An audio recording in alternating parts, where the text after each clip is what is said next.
नहीं तो फिर 8 दिसंबर बेकार हो जाएगा। अगर हम लोग सब घोषणा यही कर देंगे तो 8 दिसंबर को आयोग क्या घोषणा करेगा, उसको भी करने दो। रुको भाई, रुको मालिक, मैं इस बात से सहमत नहीं, उल्टी बात कह रहा हूं, सिरहाने को पैताना बता रहा हूं।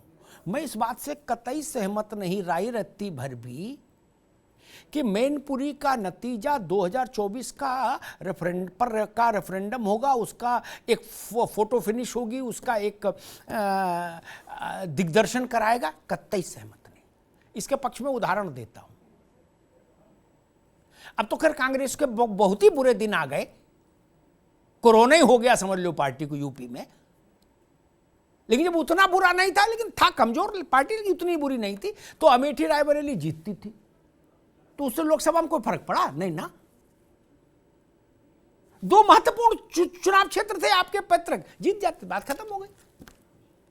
अजीत सिंह बातों पर मान लो हारने लगे, अजीत भी सिंह हारे, फिर जयंत भी हार गए वहां से, लेकिन मान लो जब जीत भी लेते थे एक सीट बागपत की, तो उससे 24 का कुछ तय होता था नहीं ना।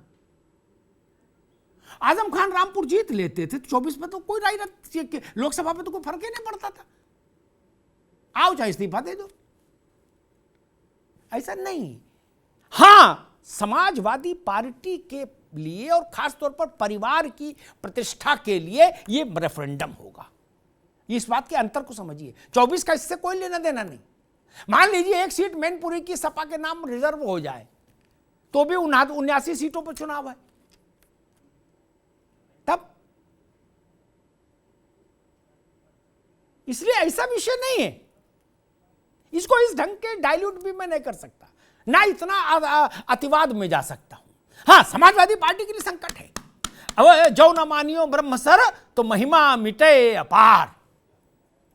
आप मुलायम सिंह जी की पॉलिटिकल लीगेसी कैरी कर सकते हैं कि नहीं, ये इस पर फैसला है,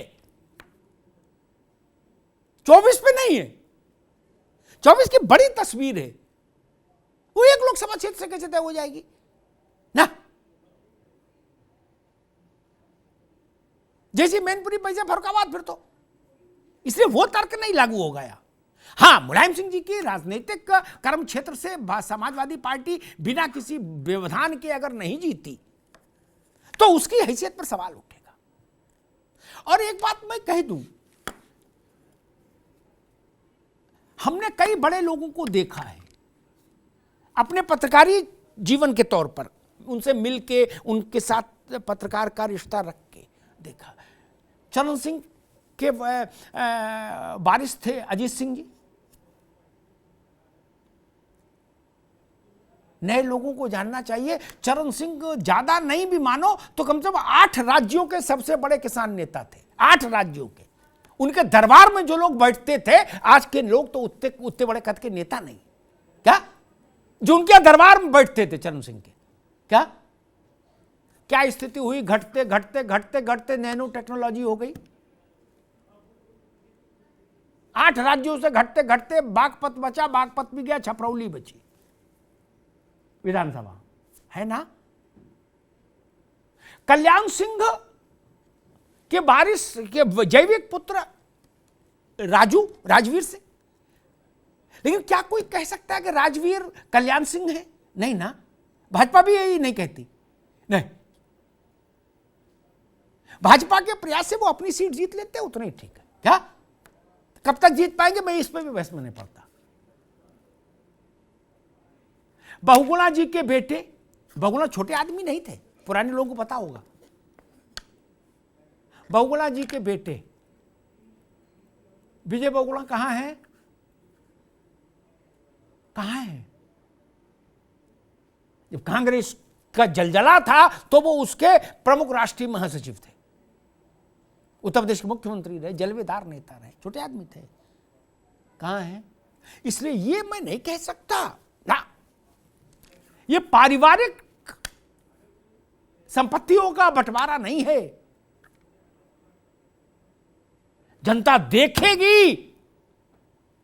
और अगर सबसे बड़ा उदाहरण हमको लेना है भाई, कांग्रेस को कोई प्रतिनिधि नहीं इसलिए मैं उससे संकोच कर रहा था कहने में, लेकिन तथ्य है, कहां जवाहरलाल जी, कहां इंदिरा जी की कांग्रेस कहां राहुल जी की कांग्रेस, कहां खड़ी है? इनसे 3 गुना ज्यादा सीटें तो इमरजेंसी में इंदिरा गांधी ले आई थी जब देश भर में बवाल था उनके खिलाफ। उन्हीं का रक्त है ना, रक्त तो वही है राहुल और प्रियंका में भी। इसलिए बड़ी मूर्तियों का के ध्वजवाहक आप तभी हो सकते हैं जब जनता ये माने कि जिस मूर्ति का उत्तराधिकार आप क्लेम कर रहे हो आप उसके जैसे हो। और अगर नहीं मानती तो संभव नहीं। राजशेखर रेड्डी के पुत्र जगन रेड्डी को जरूर ट्रांसफर हुआ एज इट इज। नावेद जी, इतनी ताकत के साथ सरकार बनाई जगन ने, बाकी किसी को नहीं हुआ। इसलिए ये बात समझ लीजिए। और एक बात मैं भाजपा के लिए जरूर कहूंगा, उसकी रणनीति है, ठीक है, निगोशिएशन चल रहे हैं, ठीक है, लड़ेगा कोई पूर्व सपा का ही आदमी आपकी टिकट पर, ऐसी भी अटकलें हैं, ठीक है सब। लेकिन भाजपा जितनी बड़ी पार्टी को समय के साथ प्रत्याशी घोषित करना चाहिए था, और कोई रहस्य रोमांच उसमें बहुत ज्यादा खींचना भी कई बार सवाल पैदा करता है, जो बात समाजवादी पार्टी कह रही है। जब मान लीजिए उन्होंने प्रत्याशी घोषित कर दिया तो अब तो रहस्य रोमांच कुछ रहा नहीं। अखिलेश यादव के पत्ते खोलने के बाद तो रहस्य रोमांच बचा नहीं, आधा खत्म हो गया, आधा आप भी खत्म कर देते, झंझट खत्म। लोगों से कहते भाई इतना लंबा टाइम नहीं देंगे सोचने का, जल्दी सोच के बताओ, या तो आओ या नहीं जाओ। शाक्य है, यादव है, सब आपके पास है, सबके टेलीफोन नंबर है।